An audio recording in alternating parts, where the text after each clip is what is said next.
Hello everyone, welcome back to our channel. Assessment year 24-25 की ITR अगर आपने अभी तक फाइल नहीं की है तो एक आखिरी मौका दिया है आपको इनकम टैक्स डिपार्टमेंट ने। 15 जनवरी तक आप अपनी आईटीआर फाइल कर सकते हैं। अगर आपने अभी तक फाइल नहीं की है तो बिलेटेड आईटीआर आप फाइल कर सकते हैं, और अगर आपसे कोई मिस्टेक हो गई है अपनी आईटीआर में तो आप रिवाइज भी कर सकते हैं। लास्ट डेट है 15 जनवरी। पहले ये डेट 31 दिसंबर थी, लेकिन इसे एक्सटेंड कर दिया गया है 15 जनवरी तक। डेट को एक्सटेंड करने का मेन रीजन ये है कि जिन लोगों को 87A का रिबेट नहीं मिला था न्यू टैक्स रिजीम में, वो लोग अपनी आईटीआर को रिवाइज कर पाएं, और 87A का रिबेट अब अलाउ कर दिया गया है। तो आप लोग अपनी आईटीआर को रिवाइज कर सकते हैं और रिबेट का फायदा ले सकते हैं। 5 जुलाई 2024 से इनकम टैक्स डिपार्टमेंट ने अचानक न्यू टैक्स रिजीम से 87A रिबेट को हटा दिया था। और अगर आपकी कोई भी स्पेशल रेट की इनकम है, जैसे कि short term capital gain, long term capital gain, winnings, online gaming, तो इन पर आपको 87A का रिबेट नहीं मिल रहा था, जिसकी वजह से बॉम्बे हाई कोर्ट ने डिपार्टमेंट को फटकार लगाई और इसके बाद डिपार्टमेंट ने डेट एक्सटेंड कर दी है आईटीआर को रिवाइज करने की। साथ ही जो उन्होंने 87A का रिबेट हटा दिया था न्यू टैक्स रिजीम से, वो भी अब अलाउ कर दिया गया है। लेकिन यहाँ पर एक कंडीशन दी गई है कि आप ऑनलाइन रिवीजन नहीं कर सकते हैं अगर आपको 87A का रिबेट क्लेम करना है। जो लोग सिंपली आईटीआर रिवाइज करना चाहते हैं, 87A के रिबेट की कोई कंडीशन नहीं है, वो लोग ऑनलाइन फाइलिंग करके रिवीजन कर सकते हैं या बिलेटेड आईटीआर फाइल कर सकते हैं। लेकिन अगर आप रिबेट के लिए रिवाइज करना चाहते हैं तो आपको एक्सेल यूटिलिटी को डाउनलोड करके उसमें ही रिवाइज करना पड़ेगा। तो एक्सेल यूटिलिटी से आपको कैसे करना है ये काम, आप खुद भी कर सकते हैं। सबसे पहले हम यहाँ डाउनलोड सेक्शन में जाएंगे। यहाँ पर आपको असेसमेंट ईयर 24-25 की ऑफलाइन यूटिलिटी को डाउनलोड करना है। तो ये जो फैसिलिटी अवेलेबल कराई गई है, ये सिर्फ ITR 2 और ITR 3 के लिए करवाई गई है। अगर हमें ITR 3 को रिवाइज करना है और हम 87A का रिबेट लेना चाहते हैं, सबसे पहले ये जान लीजिए कि 87A का रिबेट कौन लोग लेंगे। तो अगर आपने न्यू टैक्स रिजीम में फाइलिंग की है और आपकी इनकम 7 लाख रुपए से कम है, अंदर आती है, तभी आप 87A का रिबेट ले सकते हैं। साथ ही आपकी short term capital gain, lottery winnings या फिर ऑनलाइन गेमिंग से कोई इनकम है, यानी कि स्पेशल रेट की कोई भी आपकी इनकम है और टोटल इनकम आपकी 7 लाख रुपए से कम की है, तभी आप ये 87A का रिबेट ले सकते हैं और आप अपनी ITR को रिवाइज कर सकते हैं। तो ITR 3 को हम यहाँ से ओपन करेंगे तो ये हमें मिलती है यूटिलिटी एक्सेल बेस्ड। इस पर क्लिक करके हम इसे डाउनलोड कर लेंगे। डाउनलोड करने के बाद ये इस तरह से डाउनलोड होगी और यहाँ पर आपके पास एक फोल्डर आएगा, इसे आप ओपन करेंगे। ये हमारे पास एक एक्सेल शीट आएगी, इसको हमें एक्सट्रैक्ट करना है। इसे राइट क्लिक करके यहाँ से एक्सट्रैक्ट टू स्पेसिफाइड फोल्डर करेंगे। इसे हम कहीं पर जाके सेव कर लेंगे C या D ड्राइव में, और वहाँ से हम इस एक्सेल शीट को ओपन करेंगे। एक्सेल शीट हमारे पास इस तरह से ओपन हो जाएगी। इस पूरी एक्सेल शीट को हमें फिलअप करना है, और ध्यान रखिएगा अपने AIS को ज़रूर डाउनलोड कर लीजिएगा। AIS के साथ ये मैच होनी चाहिए। इस ITR में आप जो भी इनकम दिखा रहे हैं वो करेक्टली दिखाइएगा, क्योंकि बार बार आपको ये रिवाइज करने का मौका नहीं मिलेगा। 15 जनवरी लास्ट डेट है। कोशिश करिएगा कि आपने पहले जो इनकम दिखाई थी ओरिजिनल ITR में, वही आप इस ITR में दिखाएं। मिसमैच होगा तो ऐसा डिपार्टमेंट को लग सकता है कि आपने रिबेट लेने के लालच में इस ITR में फिगर्स को मिसलीड किया है, मतलब कि इनकम को कम ज़्यादा किया है, जिससे कि आप रिबेट का फ़ायदा ले सकें। तो कोशिश करिएगा कि आपकी जो इनकम ओरिजिनल ITR में गई है वही इस ITR में जाए। साथ ही आपको सिर्फ यहाँ पर रिबेट के कॉलम को ही चेंज करना है। तो आइए देखते हैं कि कैसे आपको ये फाइलिंग करनी है। आज हमने एक क्लाइंट की फाइलिंग करी है जिसमें कि इनको 28,000 का रिफंड मिल रहा है रिबेट की वजह से। तो सबसे पहले तो आपको यहाँ होम पेज पर सिलेक्शन कर लेना है कि आपको कौन कौन से शेड्यूल्स फिलअप करने हैं। यहाँ पर येस और नो ऑप्शंस दिए हुए हैं, आप ये सेलेक्ट करके सबसे पहले शेड्यूल्स को सेलेक्ट कर लेंगे, जिससे कि आपका ITR काफ़ी शॉर्ट हो जाएगा। इसके बाद आपको नीचे एक एक टैब पर आना है और इनको फिलअप करना है, और हर शीट में आपको यहाँ पर एक वैलिडेट का बटन मिलेगा।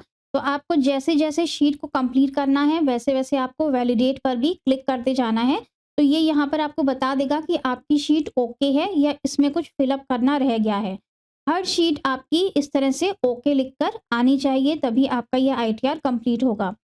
नीचे के सारे टैब आपको कंप्लीट करने हैं। इसके बाद आपको सबसे लास्ट का जो टैब मिलेगा वो मिलेगा पार्ट B, जिसमें कि आपकी टोटल इनकम और उस पर कितना टैक्स बन रहा है उसकी कैलकुलेशंस होती हैं। तो यहीं पर आपको अपना रिबेट दिखाना है। अब जैसे कि इस वाले में देखेंगे तो यहाँ पर जो हमारी टोटल इनकम आ रही है ये 6,90,000 मतलब कि ये 7 लाख से कम आ रही है।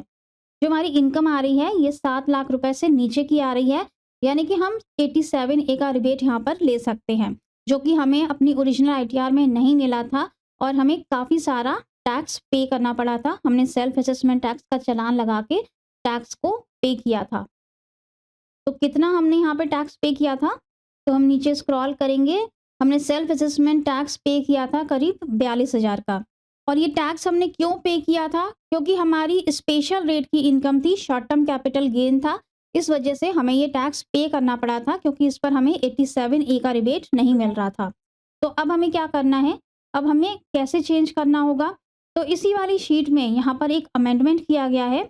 जो सेकंड नंबर पॉइंट है tax payable on total income, यहाँ पर हमें ये कॉलम में ई कॉलम मिलेगा, रिबेट अंडर सेक्शन 87A। तो यहाँ पर अब इन्होंने एडिटिंग की फैसिलिटी दे दी है कि आप यहाँ पर मैनुअली रिबेट को टाइप कर सकते हैं। अब जो हमारा टोटल टैक्स बन रहा है यहाँ पर वो 38,000 का बन रहा है, तो हम यहाँ पर 25,000 का रिबेट ले सकते हैं।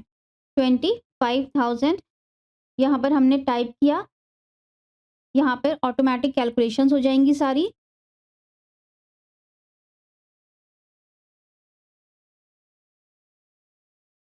और रिबेट का अमाउंट यहाँ पर डालते ही जो हमारा रिफंड आएगा, नीचे आएंगे, ये 12 नंबर पॉइंट में यहाँ पर ये हमारा रिफंड आ जाएगा। ये 28,000 का हमारा रिफंड आ गया। अब ये काम करते समय आपको बहुत ध्यान से करना है, क्योंकि यहाँ पर इन्होंने एडिट की फैसिलिटी तो दे दी है, लेकिन एक यहाँ पर बहुत बड़ी प्रॉब्लम है कि आप यहाँ पर रिबेट में कितना भी अमाउंट डाल सकते हैं। आपको टैक्स की नॉलेज नहीं है और आप यहाँ पर डाल देते हैं 50,000, ऑटोमेटिक कैलकुलेशंस हो जाएंगी सारी। और जैसे ही हमने यहाँ पर 50,000 डाला तो नीचे सारे अमाउंट्स ज़ीरो हो गए हैं और हमने जितना भी सेल्फ असेसमेंट पे किया था 42,000 का, वो पूरा एज अ रिफंड हमें मिल रहा है। तो यहाँ पर ये सॉफ्टवेयर अपना बिल्कुल भी दिमाग नहीं लगा रहा है कि 87A का रिबेट कितना अलाउड है न्यू टैक्स रिजीम के अंदर।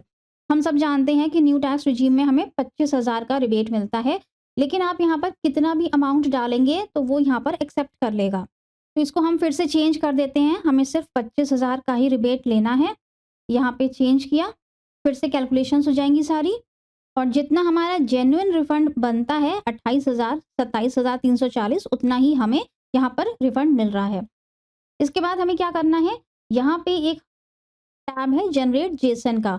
अब हम जनरेट जेसन पर क्लिक करेंगे, इसकी एक जेसन फाइल बनाएंगे और इसे हम इनकम टैक्स पोर्टल पे जाकर ऑफलाइन में अपलोड कर देंगे।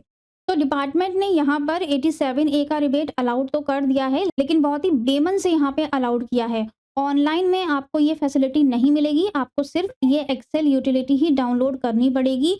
और साथ ही इन्होंने यहाँ पर ऑटोमेटिक कैलकुलेशंस नहीं रखी हैं। आपके केस में कितना 87A रिबेट बनता है वो आपको खुद से कैलकुलेट करना होगा। आपको अच्छी जानकारी होनी चाहिए टैक्सेशन वगैरह की, नहीं तो ये आपका आईटीआर रॉन्ग हो जाएगा और फिर डिपार्टमेंट आपके ऊपर फिर से कोई इंटरेस्ट चार्ज लगा देगा, आपको रिफंड भी नहीं देगा। साथ ही 15 जनवरी भी आपकी क्रॉस हो जाएगी, तो उसके बाद आप रिवाइज भी नहीं कर पाएंगे।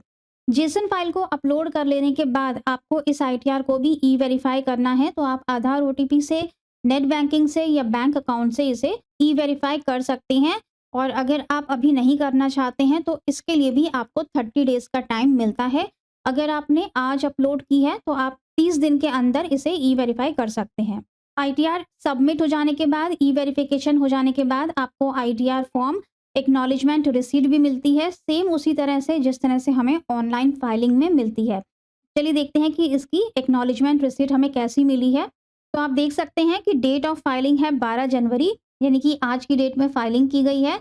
रिवाइज किया है आईटीआर को, टोटल इनकम 7 लाख के अंदर है और यहाँ पर टैक्स रिफंड का अमाउंट भी दिया हुआ है 27,340, जो कि हमें अपनी एक्सेल की शीट में दिख रहा था।